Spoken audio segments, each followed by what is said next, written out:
비즈니스에서 정말 저 말고도 지금 이 세상에는 굉장히 성공한 사람들이 많거든요. 그래서 그런 분들의 노하우를 어떻게든 빼내가지고 우리 휴행 가족들한테 드려야 되겠다라는 생각에 항상 멘토링을 할 때는 온갖 자료를 다 뒤집니다. 그리고 그 중에서도 우리 사업과 직결되는 그러한 노하우, 그리고 지금 저한테 요즘에 최고 관심이 있는 거는 좋은 말들은 너무 많아요. 그리고 노하우도 많고, 그런데 그것이 얼마만큼 시대에 맞느냐가 너무 중요하거든요. 그래서 이 시대에 우리가 지금 돌아봐야 될 것은 무엇이고, 그리고 지금 이 시대에 우리가 모두 다 성공을 위해서 가고 있는데, 지금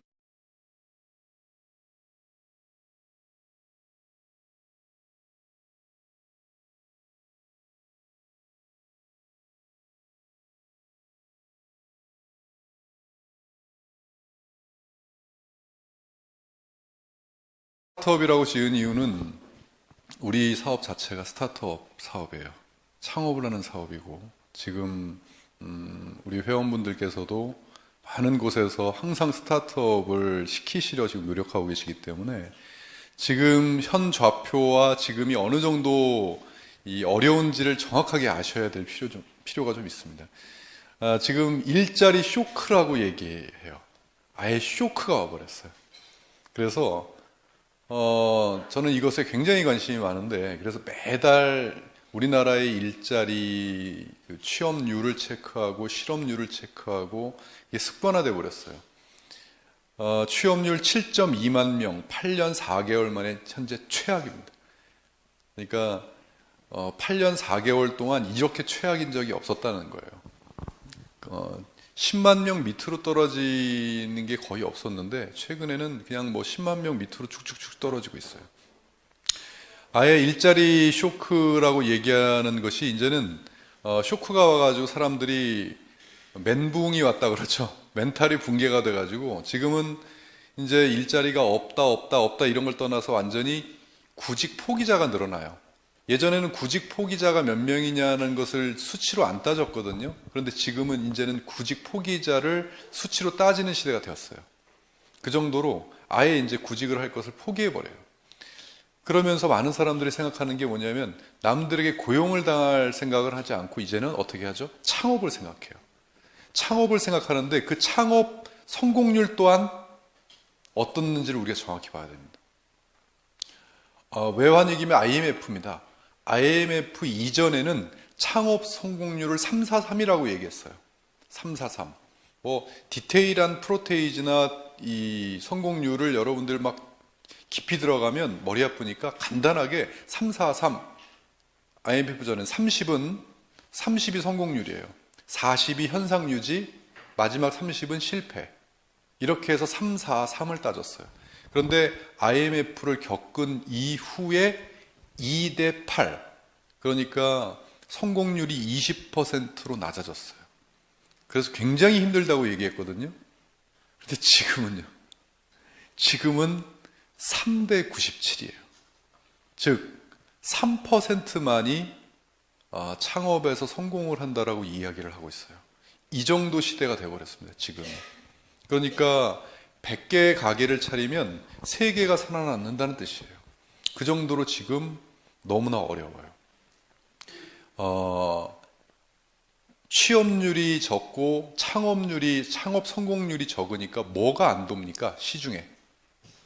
돈이 안 돌아요. 돈이 안 돌으면 이렇게 줄여지는 게 뭐죠? 소비예요. 소비가 줄여드니까 창업은 뭐든 소비가 늘어나야 돈을 벌잖아요. 그러니까 이들이 점점 창업률부터 시작해서 장사가 안 되는 거죠. 버텨낼 수가 없는 거예요. 자기 자체도 버텨낼 수가 없는 데다가 거기다가 지금은 소비자 최우선 시대고 소비자 천국 시대라고 하죠. 이게 참 아이러니해요. 소비자 천국 시대는 우리도 소비자 아닙니까? 그럴 때는 소비자로 물건 살 때는 너무 좋아요.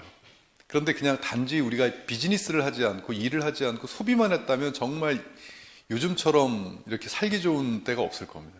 왜? 가장 저렴하고 가장 싸고 인터넷만 들어가도 경쟁력이 있는 비교 사이트 다 들어가서 가장 우리가 손쉽게 적은 돈을 투자해서 최고의 상품을 살 수 있는 때가 지금이에요. 소비자.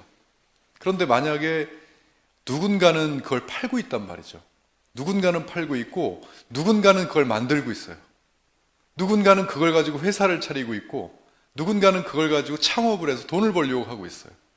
그런데 이것이 무한 경쟁이 치열해져 가지고 과열이 되다 보니까 소비자들은 좋은데 실질적으로 정말 열심히 고생해서 유통을 하는 사람들은 창업률이 굉장히 떨어집니다. 그래서 오히려 지금은 이 스타트업이라고 하는 것의 성공률을 그 다음에 스타트업의 성공 요건이 굉장히 중요한 시대가 됐어요. 그래서 이 스타트업, 오늘 주제가 바로 스타트업이고 이 스타트업 창업을 하는 데 있어서 성공 요건이 무엇인지 이 세상에서 지금 현재도 이렇게 어려운 때에도 승승장구하는 기업들이 있고 정말 스타트업을 해서 다른 사람보다 앞서는 그런 이들이 있거든요. 그들은 도대체 무엇을 어떻게 했길래 도대체 이렇게 되느냐 하는 것을 우리가 제대로 알아서 우리 사업에 접목을 시켜야 될 거라고 생각해요. 먼저 스타트업이라고 하는 이 단어부터 정확하게 한번 정의를 해보죠. 스타트업, 이것은 쉽게 얘기하면 설립한 지 오래되지 않은 신생 벤처기업을 뜻하는 말이에요. 신생 벤처기업. 그래서 미국 실리콘밸리에서 처음에 나왔어요. 이 스타트업 기업이라고 하는 것은. 근데 보통 이 스타트업 기업을 뭐라고 얘기를 하냐면 인터넷, 그러니까 벤처, IT 이쪽을 칭하는 용어였는데 지금은 그냥 모든 창업 기업을 가리켜서 스타트업 기업이다 이렇게 얘기해요. 그래서 스타트업은 창업이다 이렇게 생각하면 됩니다. 그래서 지금 많은 기업들이 창업을 하고 있지만 100개에서 3개가 살아남는다 할 정도로 지금 어려운 때 그 3개는 도대체 뭐 때문에 살아났냐는 거예요. 그리고 3개가 아니라 그 3개 안에서도 전 세계에서 굉장히 커다란 성공을 거두는 스타트업 기업은 반드시 그 이유가 있는데 그 이유를 전문가들이 그냥 둘 리가 없죠. 분석했어요. 분석했더니 크게 4가지 이유가 나왔어요. 근데 우리 사업에 있어서 정확하게 적용이 됩니다. 그 4가지를 오늘 하나하나 여러분들에게 알아볼 텐데 가장 첫 번째 스타트업의 성공 법칙 첫 번째가 바로 가장 단순한 겁니다. 가장 단순해요. 컨셉. 그러니까 기존 거와 차별화된 컨셉이 분명해요. 근데 이것도 막연한 얘기일 수 있죠. 컨셉 분명하다. 그게 잘 안 와닿는다. 그래서 보면 아이디어가 한 줄로 정리가 돼요. 딱 한 줄. 보통 미국에서는 뭐라고 그러냐면 5개의 단어 안에 정리가 된다. 그렇게 컨셉이 분명한. 예를 들면 여러분 페이스북은 무엇이 컨셉이었는지 아십니까? 페이스북 저 맨 밑에 친구를 위한 네트워크가 컨셉이었어요. 그러니까 한마디로 페이스북이 여기 읽어보면 페이스북처럼 초기 아이디어가 덜 보편적이어도 상관없는 거예요.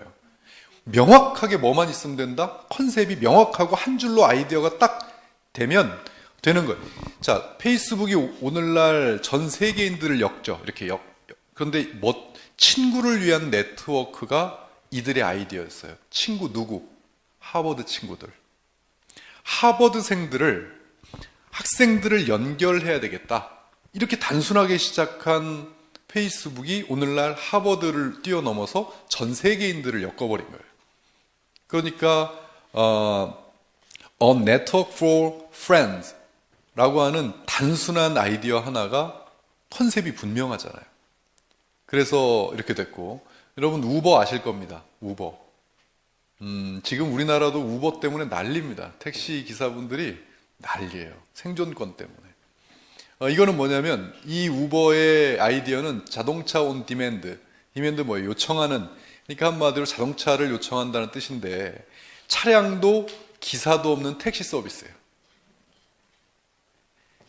우버를 아직 모르시는 분 많으실 거예요. 우버는 제가 캐나다에 갔을 때 식당에서 식사를 하고 거기가 좀 외졌어요. 외졌는데 한 분이 휴대폰을 딱 열더니만 우버 택시를 딱 부르니까 2분 만에 왔어요. 2분 만에. 근데 우버는 그 회사에서 자동차를 소유하지 않습니다. 그리고 기사도 없어요. 어떻게 해요? 우버에 등록된 그 주위에 예를 들어 내가 자가용을 가지고 있어요. 자가용을 가지고 있는데 우리 동네에 있는 우버에 제가 등록을 해요. 어떻게 등록을 하냐면 내가 기사를 해주겠다. 한마디로 여러분 콜택시 아시죠? 한마디로 자가용인 거예요. 콜 자가용. 그래서 내가 등록을 하면 내 주위에서 누군가가 우버 택시, 나 우버 탈래 하고 딱 부르면 내가 그것을 콜을 받으면 내가 가서 내 자가용으로 태워주는 거예요. 그것을 연결시켜주는 플랫폼이 우버예요. 전 세계에 지금 어마어마한 이 이 플랫폼 자체가 전 세계를 또 엮어주는 것이 아주 간단한, 그래. 분명히 자동차를 원하는 사람들이 많을 거다. 그리고 신속하게 바로 옆에서. 그러면 자동차를 원하는 사람이고, 우리 다 어떤 니즈가 있냐면, 나 혼자 차 타고 어디 갈 때, 예를 들면 내가 목적지가 같으면 누가 옆에서 돈 내고 타준다 그러면 고맙잖아요. 예. 그래서 우리가 카풀도 하고 여러 가지로 하는 거 아닙니까? 그 아이디어가 서로 니즈가 맞은 거예요. 니즈가 맞아가지고 지금 전 세계에 어마어마한 회사가 됐죠. 이런 거예요. 분명해야 돼요. 목표가 분명해야 돼요. 휴앤컴퍼니 목표가 분명하잖아요. 컨셉이. 이 세상 모든 이들에게 자영사업의 기회를 제공하겠다. 플랫폼으로. 이것을 그 플랫폼이 진짜 우리가 가진 온라인, 오프라인 플랫폼을 이 일반인들에게 자영사업의 기회를 어떻게 보면 창업을 시키는 거예요, 우리가 창업을 시켜주면서 그것을 어떻게 하겠다? 단순히 창업을 해서, 나도 창업을 해서 내 가게에서만 물건 팔고 끝나는 것이 아니라 수많은 사람들을 창업을 시키는 걸 연결해서 그 네트워크로 수익을 얻겠다 하는 명확한 목표가 있어요. 그래서 우리는 비즈 슈머라고 하는, 어떻게 보면 여러 가지 단어도 필요 없습니다. 딱 하나예요. 비즈 슈머라는 단어 하나예요. 그 안에 모든 게 들어가 있어요. 그래서 제가 비즈 슈머라는 것을 이렇게 얻었을 때, 아이디어가 스쳤을 때 얼마나 흥분을 했는지, 소름이 끼칠 정도로 흥분했는지. 왜냐하면 원래 컨셉을 이렇게 만들어야 되거든요. car on demand, network for friends, 이렇게 단어를 엮어서 만들어야 돼요. 몇 개를. 아이디어를 한 줄로 써야 돼요. 그런데 한 줄로 쓸 것도 없어요. 그냥 그 단어 자체가, 비즈 슈머라는 단어 자체에 모든 뜻이 다 들어가 있어요. 소비자, 그냥 쇼핑몰에서 물건 사는 소비자를 쇼핑몰을 만들어준다. 아주 간단하잖아요. 우리가 지금 만들고 있는 개인 플랫폼을 만들어준다. 예를 들어 내 피부샵에서 피부 관리받던 고객을 샵을 만들어준다. 얼마나 간단합니까? 모든 소비자들에게 비즈니스를 하게 만들어주는 비즈 슈머라는 요거 단어 하나 자체가 아마 컨셉으로 따지면 어떤 비즈니스보다도 단어 하나로 모든 것이 끝난다.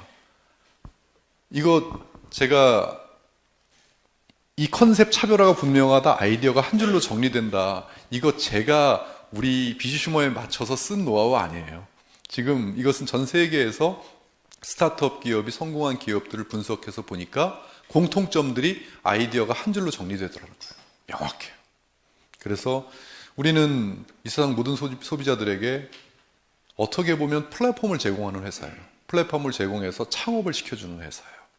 그게 바로 비즈 슈머죠. 그래서 모든 것들이 비즈 슈머 안에 들어가 있다. 두 번째는요. 자, 좀 의아해요. 이게 뭐지?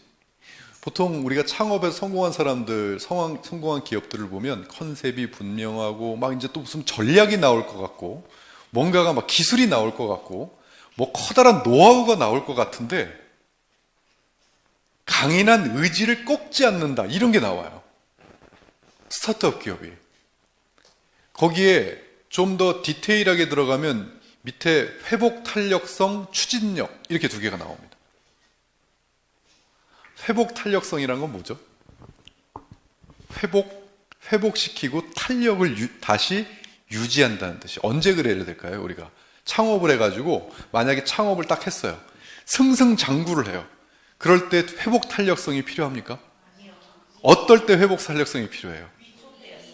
위축되었을 때나 뭔가 꺾였을 때나 뭔가 막 그러니까 디프레스 됐을 때 이게 뭐가 잘 안 됐을 때 아무튼 회복을 해야 되잖아요, 우리가. 그죠? 추진력. 이게 왜 필요하냐면 이 스타트업 기업에는 거의 이것이 필수다. 그래서 이 내용들을 좀 길어서 제가 가져오질 않았는데 어떻게 보면 상품에 대한 그런 아이디어나 기술력 그런 어느 것보다도 성공한 기업들이 이야기하는 것이 이 회복 탄력성과 추진력이에요. 그러니까 이 강인한 의지가 꺾이지 않는 그것이 최고 우선으로 치는 거예요. 예를 하나 들어드리겠습니다. 여러분 에어비앤비라는 회사 아세요? 에어비앤비. 이게 뭐 하는 회사입니까? 숙소 제공하는 회사죠. 2008년 스타트업을 했어요. 2008년에 스타트업을 해서 지금 현재 190개 국가에서 34,000개 도시에 진출을 했어요.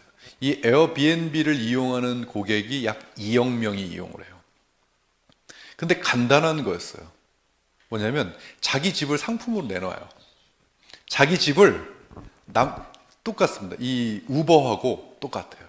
자기 차를 택시로 내놓듯이 자기 집을 숙박업소로 용으로 내놓는 거예요. 그래서 주위에 누군가가 우리 동네로 숙박을 하러 온다고 하면 나는 거기 플랫폼에 우리 집을 내놓겠습니다라고 이렇게 등록을 해놓으면 그게 매칭이 되면 우리 집에서 민박하는 거예요. 말 그대로 민박이에요. 이미 우리나라에서는 이제까지 하고 있었던 민박을 플랫폼에다 얹어놓으니까 이런 세계적인 회사가 돼버리는 거예요. 오프라인에서 민박만 했잖아요, 우리는. 그 동네 오면 우리가 가가지고 전화로 예약하거나 인터넷에 이제 나오면은 민박집 주인한테 전화로 예약해서 얼마예요? 하룻밤에 이렇게 해가지고 거길 찾아가고. 예전에 그런 인터넷이 없었을 때는 그냥 그 동네 가서 찾았잖아요. 가서 민박하면 들어가서 했던 것이 인터넷상에 올라오니까 이제는 전화해서 그것을 어디로 퍼뜨려버린 거예요? 전 세계로 퍼뜨려버린 거예요. 그래서 우리 집을 이렇게 공개하고 사진 찍어서 올려놓고 플랫폼에 올려놓으면 전 세계인들이 그 나라를 방문할 때 그 플랫폼에 들어가서 매칭이 되면 자, 여러분들이 조금 뭐가 여기서 느껴지셔야 돼요. 플랫폼화가 안 됐을 때와 플랫폼화가 됐을 때 어느 정도로 전 세계 이 사이즈가 커지는지가 이 시대가 그런 때라는 걸 느끼셔야 돼요. 그런데 제가 이 에어비앤비를 소개하려고 한 게 그걸 소개하려고 한 게 아니에요. 이 에어비앤비가 처음에 나왔을 때 어땠게요?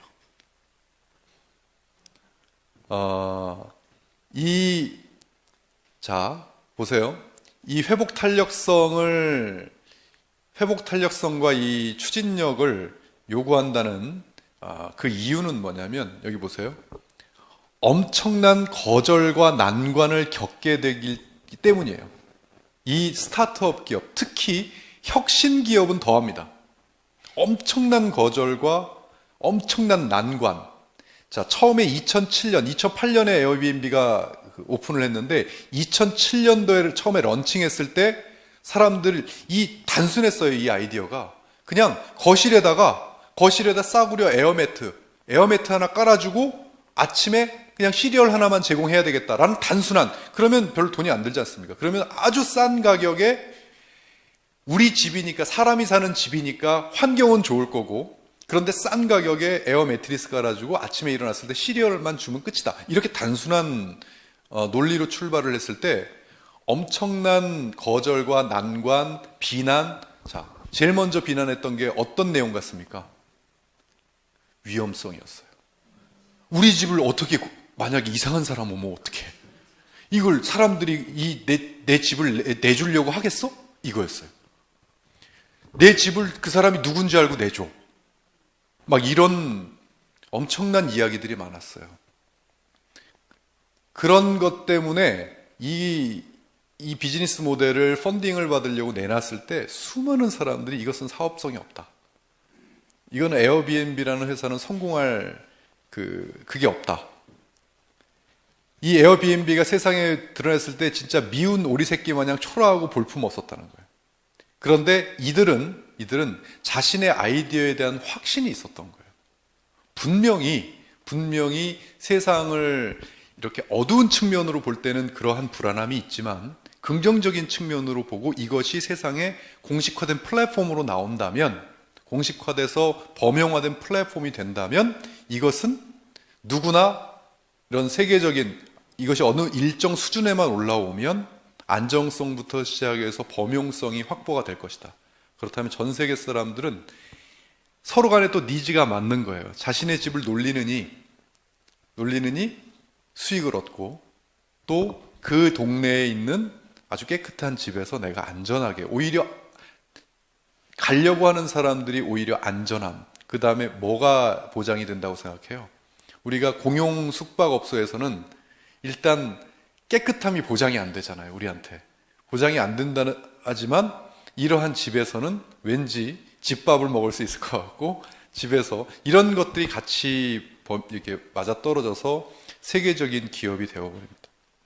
그래서 190개 나라에서 34,000개 도시에서 지금 수많은 사람들이 집을 내놨어요. 우리 집에서 자라고 집을 내놓고, 그리고 2억 명이 지금 이것을 이용하는 플랫폼이 돼버린 거예요. 그런데 이것이 이 일정 궤도에 올라갈 때까지 아주 엄청난 거절과 이 사업이 안 될 것이다 했는데, 지금 이 창업자들이 중요한 거 있어요. 의지를 꺾지 않았다는 거예요. 분명히 된다, 이거는. 그리고 되게 만든다. 이게 중요한 거죠. 되게 만든다. 처음에 단순히 거실에 싸구려 에어 매트리스를 깔아주고 아침에 시리얼을 제공한다는 그 아이디어가 그걸로 지금 그것뿐만이 아닙니다. 엄청난 여러 가지의 베네핏들이 얹어지면서 발전을 해서 오늘날의 에어비앤비가 된 거예요. 그러니까 여러분들의 사업이 어떤 창업이더라도 제일 중요한 것은 그 창업이 성공할 때까지 그 창업주, 여러분들이 지금 한 분 한 분이 다 창업주 아닙니까? 나의 스타트업 기업을 이끄는 창업주의 의지, 꺾이지 않는 의지는 기본적으로 수반이 되어야 이것이 성공이 된다. 특히 혁신 기업이라든지 스타트업 기업은 반드시 이런 난관이나 어려움에 봉착한다는 게 거의 기정화되어 있어요. 두 번째가 바로 의지력, 추진력, 회복 탄력성과 추진력이에요. 또 세 번째도 비슷합니다. 이 스타트업을 하는 데 있어서 가만히 보면 아이디어의 무슨 전략이라든지 광고, 마케팅 이런 쪽이 정말 성공 전략이라고 생각을, 저도 이것을 보면서 의외다. 뭐냐면 IT 쪽이나 공학 쪽이나 마케팅 쪽, 경영 쪽으로 가야 되는데 철저히 막 인문학 쪽으로 가는 거예요. 그런데 이걸 다 보고 나서, 자료를 보고 나서 정말 그렇다는 걸 저는 깨달았어요. 이 필생의 사업이라고 여긴다는 것은 뭐냐면, 이 필생은 뭡니까? 이게 필수적, 이게 한마디로 생존의 사업으로 여긴다는 거예요. 거기서 빠뜨릴 수 없는 기업이 바로 페이스북이에요. 예, 그걸 마크 저커버그 최소한 뭐라 그러냐면, 성공한 스타트업 기업 중에서 최소한 한 명, 이게 뭐냐면 많으면 많을수록 좋아요. 그런데 최소한 그 창업주만큼이라도 내가 인생에 생존하는 원리, 이 사업으로 여겨야만 된다. 이것은 뭐냐면, 쉽게 얘기하면 이거예요. 여러분들 기업이 그것까지 느끼실 줄 알고 보실 줄 안다 그러면 그 기업을 분석하는 눈이 조금 커지신 거예요. 뭐냐면, 기업은 맞습니다.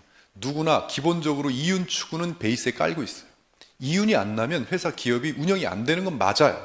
그런데 이 이윤을 추구하는 방향과 길이 기업이 어떻게 갖고 있느냐가 정말 중요해요. 무엇을 이루려고 하느냐, 무엇을 이루려고 하는데 그 이루려고 하는 이유가 단지 얼마만큼의 돈을 벌기 위한 것이다, 아니면 진짜 이 사명을 가지고 필생의 사업으로 생각하고 있느냐는 너무 중요합니다. 특히 우리나라 네트워크 마케팅 이 업계에서는 더욱더 중요해요. 그러니까 수많은 기업이 이렇게 오래 버티지 못하고 문을 닫고 망하는 이유 중에 하나가 단순히 뭔가를 이용해서 돈을 번다라고 하는 것은 이제는 소비자들이 인정해 주지 않아요. 그리고 혁신이라고 하는 것도 뭔가 필생의 뭔가가 있어야 돼요. 이 페이스북 처음에 했을 때 여기 보시면 왜 필생의 사업으로 생각을 해야 되냐면 일단은 관점을 장기적인 관점으로 봐요. 뭔가를 이루려고 하는. 그래서 쉽게 뭔가를 세팅해서 뭔가 쉽게 단타로 뭔가를 하거나 회사를 뭔가 이렇게 하거나 그렇게 해서 단기적으로 돈을 벌 생각을 하지 않아요. 그렇기 때문에 의지가 안 꺾이는 거예요. 그러한 필생의 사업을 가지고 있기 때문에. 여러분 유명하잖아요. 2006년에 페이스북을 시작한 지 2년 만에 야후 아시죠? 야후라는 기업에서 1조 원 줄 테니까 팔아라 했어요. 페이스북을. 여러분, 우리 입장 바꿔놓고 한번 생각해 보자고요. 여러분들이 회사를 창업했어요. 진짜 창업했다고 치자고요. 그래서 야후라는 기업, 이제 야후는 잘 기억에서 사라졌으니까 네이버에서 여러분을 딱 만나서 1조 줄게 팔아라. 나 안 판다. 손 한번 들어보세요. 이게 상상이 안 되잖아요. 1조면 억이 10,000개예요, 10,000개. 억이 10,000개 있어야 1조예요. 그러니까 상상이 안 가죠. 1조를 주겠다고 하는데 안 판 거예요. 단칼에 거절함. 왜 그럴까요? 이 친구는 돈 벌려고 이걸 만든 게 아니에요. 자신의 필생의 사업으로 이걸 만든 거예요. 그러니까 그 1조를 받으면 자기 인생, 존재 자체가 없어지는 거예요. 인생에. 그러니까 단칼에, 자, 지금 얼마 됐어요? 456조가 됐어요. 이 기업 가치가. 그때 456배가 됐어요. 1조가. 이 마크 저커버그가 바보여서 그랬을까요? 그때 얼마나 어려운 때였냐면 그때 당시 그 책을 쭉 읽어보면 페이스북이 엄청 어려웠을 때예요. 엄청 어려워가지고 직원들, 주주들 할 거 없이 주위에 이것을 하기 위해서 주위에서 돈도 받고 여러 가지를 했을 거 아니에요. 주주들한테 투자도 받고. 그런데 수익이 안 나오니까 이 마크 저커버그를 주위에서 막 뭐 하는 거냐 막 난리가 났었던, 굉장히 어려울 때 막 직원들은 떠나고 그런 상황이었단 말이에요. 그런 상황에서 구세주가 딱 하고 나타난 거예요. 그래서 1조 원을 주겠다고 했는데 거절을 해버리니까 그때 엄청나게 많은 이 공동 창업자들부터 시작해서 주위에 있는 사람들이 다 떠났어요. 진짜 떠났어요. 예? 이 완전히 홈런 칠 기회를 놓쳤다라고 하면서 저런 CEO하고는 나는 함께 할 수 없다 하면서 떠났어요. 필생의 사업이 아니었다면 1조 아니라 5천억에도 팔았을 거예요. 2천억, 1,000억만 줘도 팔았을 거예요. 그런데 1조가 날라와도 왜? 필생의 사업의 의지를 꺾지 않으니까. 그래서 아까 제가 2번이 그렇게 중요하다는 거예요. 필생의 사업이 아니라면 그냥 툭 털고 말아버렸을 것을 그렇지 않아서 그렇게 됐고, 그것을 산다라고 하는 야후는 못 사가지고 역사 속으로 사라진 거 아닙니까? 지금 우리 기억 속에서. 그게 바로 정말 중요한 것 같아요. 스타트업을 하면서 여러분들께서 지금 얼마만큼 이 사업의 명분을 가지고 필생의 사업으로 생각을 하고, 근데 이 필생의 사업으로 생각을 한다 해도 이게 말처럼 쉽지 않습니다. 거기에 제가 이 비즈슈머의 4대 요소 중에 첫 번째가 명분이라고 되어 있는 이유가 뭐냐면, 명분이 없으면 필생의 사업이라고 하기 창피해요. 그렇잖아요. 명분이 강하지 않으면 이걸 나의 인생의 필생의 사업입니다라고 이야기하기가 창피해서 못합니다. 그리고 그런 명분이 없으면 필생의 사업이 안 되기 때문에 금방 꺾이고요. 더 크게 성공할 수 있어도 그것을 거기까지 가지 못하고 중간에 방향을 선회하기도 하고요.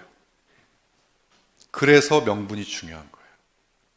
이 회사, 휴앤컴퍼니라는 회사가 지금 비주 슈머라는 것을 만들 때 분명히 아이디어가 딱 한 단어로 함축이 되어 있죠. 비즈니스, 컨슈머. 이 세상의 모든 컨슈머들에게 비즈니스를 할 수 있게 만들겠다예요. 너무 간단하죠. 근데 지금 여러분 휴앤컴퍼니의 지금 현재 우리 좌표를 한번 보자고요. 우리 휴앤컴퍼니에서 사업을 하고 있는 형태, 그러니까 컨슈머들에게 비즈니스를 지금 시키는 형태가 몇 가지입니까? 크게 나누면.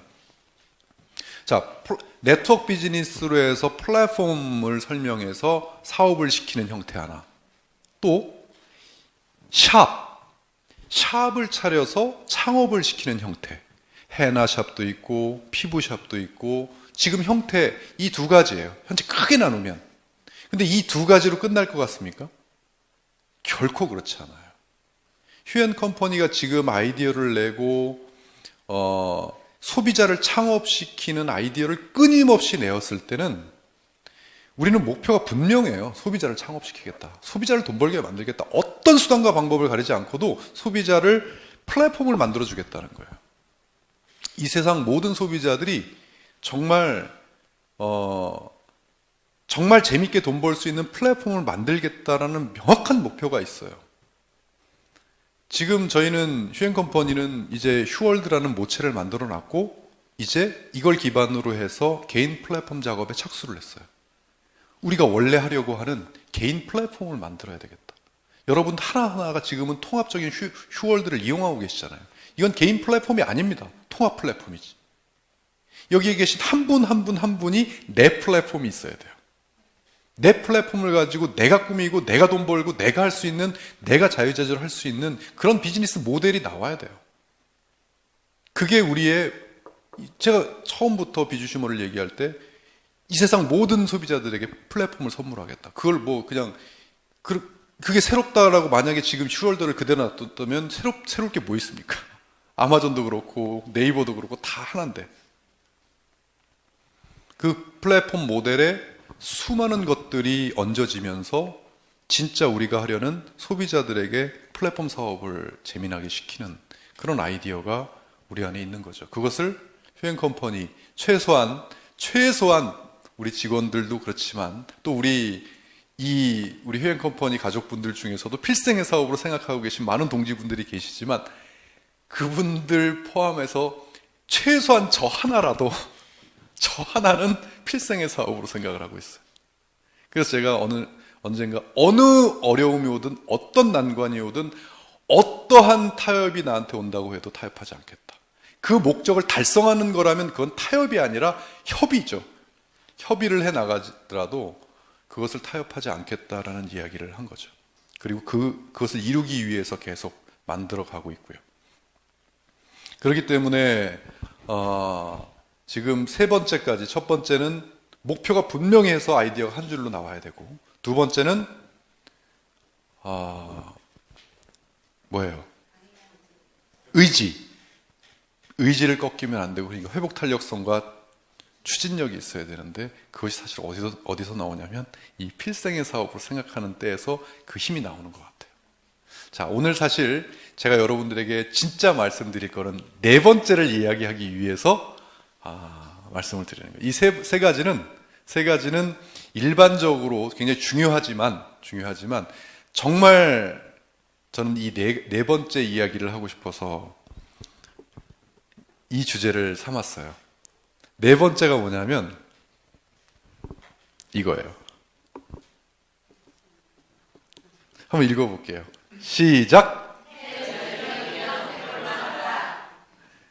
이게 무슨 얘기일까요?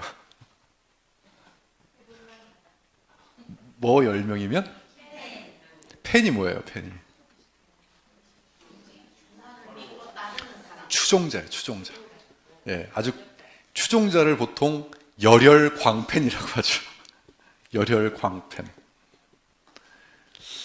그래서 팬클럽이 있고, 여러분들도 스타의 팬이시고, 좋아하는 연예인이 있을 것이고, 유명인들이 있을 거 아닙니까? 그러면 그 사람의 팬이에요. 그것은 뭐냐면, 일단 공감대가 느껴져야 돼요. 그 사람이 생각하는 사상과 그 사람의 신념과 내가 맞아야 돼요. 맞으면 일단 마음에서 뭔가, 근데 그 사람이 뭔가를 이끄는 리더가 되어 있을 때는 내가 그의 팬이 되는 거예요. 이 팬 10명이면 해볼 만하다라는 얘기를 누가 했냐면, 실리콘밸리의 최고 투자자라고 얘기하는 폴 그레이엄이 창업가에 대한 조언을 하면서,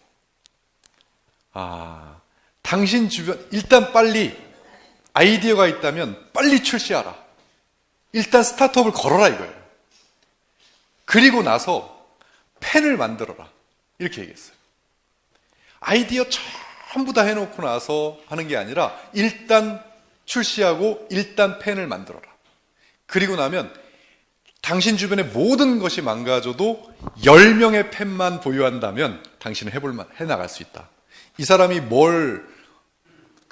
어떤 회사를 발굴한 사람이냐면, 아까 제가 말씀드린 에어비앤비를 발굴한 사람이에요. 이 사람이 에어비앤비를 발굴해서 투자를, 펀딩을 해가지고 오늘날 에어비앤비가 이렇게 된 거예요. 그 에어비앤비의 초기, 이게 어디냐면, 초창기 아파트에서 일했던 에어비앤비. 에어비앤비 누군가의 아파트에 이렇게 방을 얻어가지고, 요게 사무실에 다예요, 이게. 이 에어비앤비의 아이디어가 몇 주 만에 뚝딱뚝딱 아이디어를 정리해가지고 HTML이라고 이렇게 언어로 만드는 홈페이지 있어요. 아주 조악한 홈페이지 하나로 에어비앤비를 시작했어요. 그들은 뭐가 분명했냐면 컨셉이 분명했어요. 그리고 그것을 의기투합해서 모여서 이것은 반드시 성공할 수 있다는 의지가 있었어요. 그때부터 처음에는 막 비난을 받고 뭐가 그게 되겠느냐 안 되겠느냐라고 생각을 했지만 한 명 한 명 자기 집을 내놓는 한 명이 엄청나게 소중했답니다. 그래서 한 명이 우리 집 한번 내놓아볼까 하면은 이 직원들이 방문해가지고 그 한 명을 위해서 막 피드백을 받고 서비스를 하고 이 집을 이렇게 했을 때 이제 하나하나 이렇게 만들어 간 것이 오늘날의 에어비앤비가 된 거예요. 그랬더니 그들을 한 명 한 명을 이렇게 공감을 하고 당신도 당신 집을 이용해서 이렇게 많은 여행 문화를 만들 수 있고 문화에 동참시킬 수 있고 전 세상에 이 여행 문화를 만드는데 하나의 일원이 될 수 있습니다라는 명분을 준 거예요. 세상의 문화를 바꾼다. 그 중에 하나의 일원이 된다. 라고 하는 명분을 주니까 집 넓겠다. 그런 거를 같이 공유한다고 하니까 에어비앤비만의 여행 문화가 만들어졌고 이제 에어비앤비에다가 자신의 집을 올려놓은 사람들은 왠지 모르는 이 지구상의 문화를 바꾸는 하나의 혁신가의 느낌을 갖는 거예요. 혁신가의 느낌을 가지면서 했는데 초창기 당시에는 그렇게 어려웠던 에어비앤비도 딱 10명의 팬을 확보하니까 딱 들어가니까 10개의 집이 있다는 거 아닙니까? 최소한 내놓는 사람이 10개 정도는 됐다는 거 아니에요. 그러니까 1명, 2명 여행을 가기 시작한 에어비앤비가 오늘날 2억 명이 이용하는 대로 돼버린 거예요. 그러니까 아까 전에 그 윌 그레엄은 수많은 창업을 컨설팅하고 하면서 내가 내 아이디어를 가지고 뭔가를 시작할 때 정확한 팬 10명만 만들면 10명에게만 인정받으면 해볼만 하다라는 얘기를 하는 거예요. 또 혹시 여러분 슈퍼잼이라는 회사 아세요? 이 슈퍼잼은 잼 만드는 회사예요. 이 친구가 할머니를 졸라가지고 이 잼을 만드는 레시피를 배웠어요. 그래가지고 방과 후에 학교 갔다 와가지고 그 레시피를 가지고 잼을 만들어가지고 동네 돌아다니면서 파는 거예요. 근데 너무 얘가 이거에 대한 심취를 해가지고 너무 맛있게 만들어 버리니까 그 동네에 팬이 생겨버린 거예요. 그 팬이 생겨버린 그것이 출발이 돼서 오늘날 연간 100만 병씩 팔아요. 잼을. 그때 이 100만 병을 파는 회사로 슈퍼잼이 나올 때까지 그 동네에 최소한 10명의 팬이 생겼어요. 그 잼을 먹는 팬이. 그게 즉 목표가 분명하고 시장이 되어 있다면 내가 하는 일에 명확한 10명의 팬을 만들 수 있는 확신만 있다면 세계적인 회사도 될 수 있다는 거예요. 외국 사례만 갖고 왔는데 우리나라도 있어요. 라이스블록이라고 하는 홍현우 대표. 떡볶이에요, 떡볶이. 떡볶이란 이 애기떡이라고 하는 떡을 만들기 위해서 3년 동안을 엄청난 수백 번의 시행착오를 했답니다. 일반적인 떡볶이를 만들지 않고 우리나라 사람들 떡볶이 정말 좋아하잖아요. 그런데 최고의 떡을 만들면 이거는 성공할 수 있다. 수많은 사람들의 입맛을 이렇게 해준다는 그러니까 필생의 사업으로 생각했으니까 3년 동안을 수백 번을 시행착오했죠. 그래서 만든 게 애기떡이에요, 애기떡. 지금 이걸 가지고 이렇게 만든 것을 가지고 돈이 없잖아요. 돈이 없으니까 뭘 받아요? 펀딩을 받아요. 한마디로 크라우드 펀딩하면 어디다가 그런 크라우드 펀딩하는 회사에다가 자기가 이렇게 고생한 걸 내놓고 얼마씩 좀 투자해 주세요. 이게 바로 크라우드 펀딩이에요. 크라우드 펀딩을 받는데 사람들이 처음 그 크라우드 펀딩에서도 10명의 팬만 확보하면 이것은 결국 성공하더라. 그 10명이 자기 이제 이거 왜 시작을 했냐면 오빠가 떡볶이 장사하다 망한 거예요. 쫄딱 망해버렸어. 분명히 오빠 떡볶이가 맛이 없었거든. 그러니까 저 우리나라 대한민국 사람들이 그렇게 좋아하는 떡볶이를 정말 차별화되게 만들면, 근데 이 친구가 뭐냐면 컨셉이 명확했어요. 양념이 아니었어요. 떡이었어요. 차별화된 발효로 해가지고 어떻게든 이 떡을 잘 만들면 승산이 있다. 그리고 분명히 대한민국 사람들 이걸 좋아할 것이다. 이 떡을. 그리고 이걸로 떡볶이를 만들면 성공할 수 있다. 수백 번, 그 떡 만드는데 수백 번이 걸렸다는 거는, 시행착오였다는 건 어마어마한 의지예요. 여러분 생각해 보십시오. 말이 쉽지. 한 번 실패해도 꼬꾸라져 일어서지 못하는 사람이 태반인데 3년 동안 수백 번을 겪었다. 이렇게 만들었더니 안 돼. 이렇게 만들었더니 안 돼. 그것을 보고 사람들은 팬이 생기는 거예요. 그렇게 해서 성공한 케이스. 또 병뚜껑에다가 코르크를 갖다가 코르크처럼 막아가지고 스피커를 하면 병이 왜 울리잖아요. 울리니까 또 그래서 코르크라는 회사를 차려가지고 또 펀딩을 했어요. 그랬더니 처음에 10명부터 이렇게 모이기 시작한 아주 소수, 처음에는 굉장히 소수로 모였던 것이 총 1108명인가? 1108명 한테 펀딩을 받아가지고 또 큰 회사로 성장을 하고 지금 이게 출시됐나 모르겠어요. 왜 우리 수세미 쓸 때 수세미 꽉 짜고 막 이렇게 반 접었고 이렇게 하잖아요. 그것을 아이디어를 얻어가지고 이 설거지할 때마다 손을 줘야 되는 사각형 수세미가 아주 불편해가지고 아예 이렇게 접힌 모양의 수세미를 디자인한 거예요.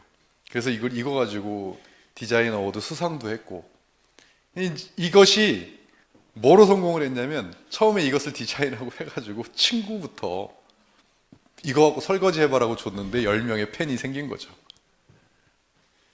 10명의 팬이 생겼으니까 역시 마찬가지로 펀딩에도 성공을 한 거죠. 자, 그럼 여러분 뭐예요? 10명의 팬만 있어도 해볼만 하다는 거예요. 여러분들이 만약에 지금 하고 계신 비즈니스가, 우리 비즈니스가 정말 명분이 있고, 그리고 여러분들이 가지고 있는 사업 아이템이 여러분들의 이 신념과 비전, 이것을 공감해 줄 10명의 팬만 만들 수 있는 비즈니스라면 세계적인 회사로도 갈 수 있는 가능성이 있다는 거예요. 저는 10명의 팬 만들 자신 있습니다. 저희 휴앤컴퍼니가 지금 가지고 있는 제품력 하나만으로도 10명 이상 만들 자신 있어요. 또 지금 저희가 가지고 있는 플랫폼, 그리고 앞으로 우리가 지금 개발해낼 플랫폼부터 개발해낼 제품 시스템, 그런 것들로 정말 우리가 이루려고 하는 그 비전 있는 미래에 10명의 광팬을 만들 자신 있어요. 자신 있습니다. 그렇다면 우리는 컨셉과 차별화가 분명하고 한 단어로, 비주슈머라고 하는 그 단어로 모든 것을, 이 세상의 모든 컨슈머들에게 비즈니스를 제공한다는 명확한 컨셉으로 필생의 사업으로 여기는 회사를 위시해서 여러분들, 그렇게 되면 강인한 의지를 가지고 10명의 팬을 만든다면 저희는 이 세상도 바꿀 수 있다고 저는 확신하고 있습니다. 그래서 오늘 이 멘토링 특강에서 다른 건 다 잊어버리셔도 됩니다. 다 잊어버리셔도 되는데 팬 몇 명이면 충분하다고요? 예, 팬 10명이면 해볼 만합니다. 여러분들의 광팬 10분 이상 꼭 만드시길 바라겠습니다. 고맙습니다.